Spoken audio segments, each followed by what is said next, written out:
Hello, today we're going to hear the story of Benjamin Bunny.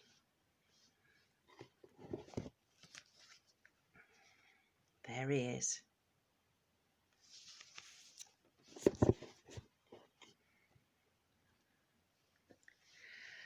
One morning, a little rabbit sat on a bank. He pricked his ears and listened to the trit-trot of a pony. A gig was coming along the road. That's a little cart. It was driven by Mr. McGregor, and beside him sat Mrs. McGregor in her best bonnet. As soon as they'd passed, little Benjamin Bunny slid down onto the road and set off with a hop, skip and a jump to call upon his relations who lived in the wood at the back of Mr. McGregor's garden.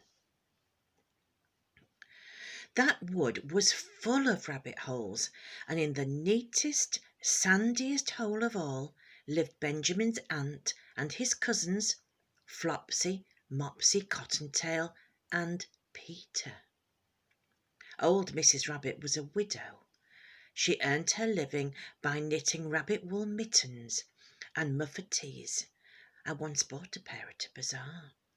She also sold herbs and rosemary tea and rabbit tobacco, which is what we call lavender.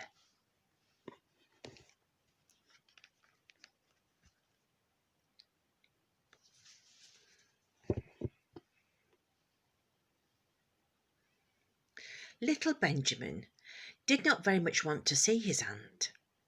He came round the back of the fir tree and nearly tumbled upon the top of his cousin Peter. Peter was sitting by himself. He looked poorly and was dressed in a red cotton pocket handkerchief. Now, you might remember that one.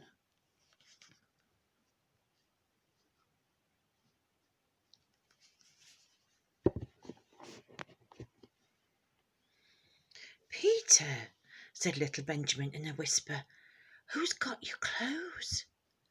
Peter replied, the scarecrow in Mr. McGregor's garden, and described how he had been chased about the garden and had dropped his shoes and coat.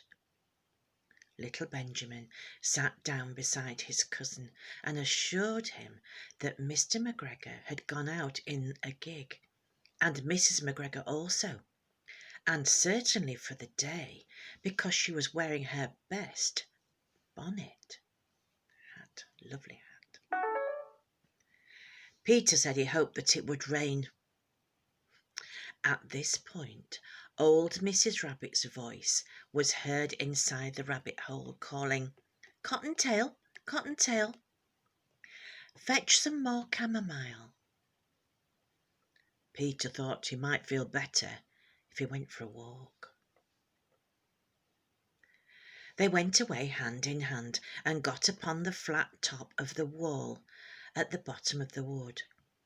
From here they looked down into Mr. McGregor's garden. Peter's coat and shoes were plainly to be seen upon the scarecrow, topped with an old tam-o'-shanter of Mr. McGregor's. Now a tam-o'-shanter's like a beret, like a woolen hat. Little Benjamin said, it spoils people's clothes to squeeze under a gate. The proper way to get in is to climb down a pear tree. Peter fell down head first, but it was of no consequence, as the bed below was newly raked and quite soft. It had been sown with lettuces. They left a great many little odd footmarks all over the bed, especially little Benjamin, who was wearing clogs. Now, clogs, if you don't know, are wooden shoes.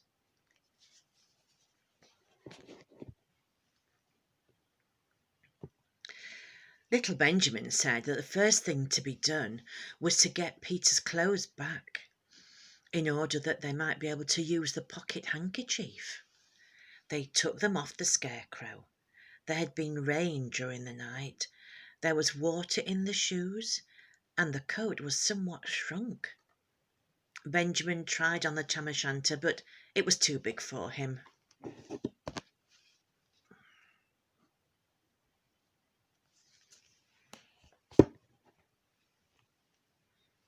Then he suggested that they should fill the pocket handkerchief with onions as a little present for his aunt. Peter did not seem to be enjoying himself. He kept hearing noises. I think he was a bit scared. Benjamin, on the contrary, was perfectly at home and ate a lettuce leaf. He said that he was in the habit of coming to the garden with his father to get lettuces for their Sunday dinner. The name of little Benjamin's papa was old Mr. Benjamin Bunny. The lettuces certainly were very fine. Peter did not eat anything. He said he should like to go home. Presently he dropped half the onions. Little Benjamin said that it was not possible to get back up the pear tree with a load of vegetables. He led the way boldly towards the other end of the garden. They went along a little walk on planks under a sunny red brick wall. The mice sat on their doorsteps cracking cherry stones. They winked at Peter and little Benjamin Bunny. There they are, look, on their doorstep.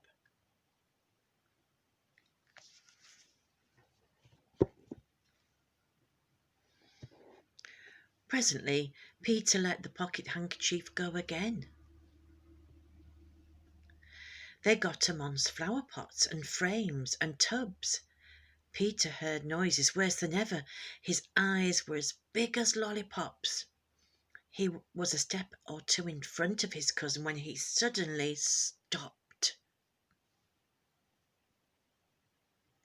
This is what those little rabbits saw round that corner. Can you see what it is? Little Benjamin took one look, and then in half a minute, less than no time, he hid himself and Peter and the onions underneath a large basket. The cat got up and stretched herself and came and sniffed at the basket. Perhaps she liked the smell of onions. Anyway, she sat down on the top of the basket. She sat there for 5 hours.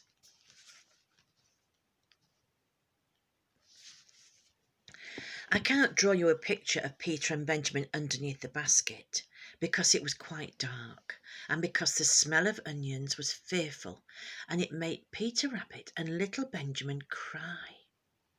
The sun got round behind the wood, and it was quite late in the afternoon, and still the cat sat upon the basket. At length there was a pitter-patter, pitter-patter, and some bits of mortar fell from the wall above. The cat looked up and saw old Mr. Benjamin Bunny prancing along the top of the wall of the upper terrace. He was smoking a pipe of rabbit tobacco and had a little switch in his hand. That's a little bit of a stick. He was looking for his son.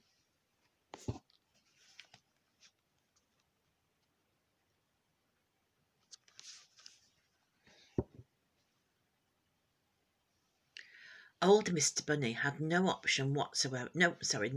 Old Mr. Bunny had no opinion whatever of cats.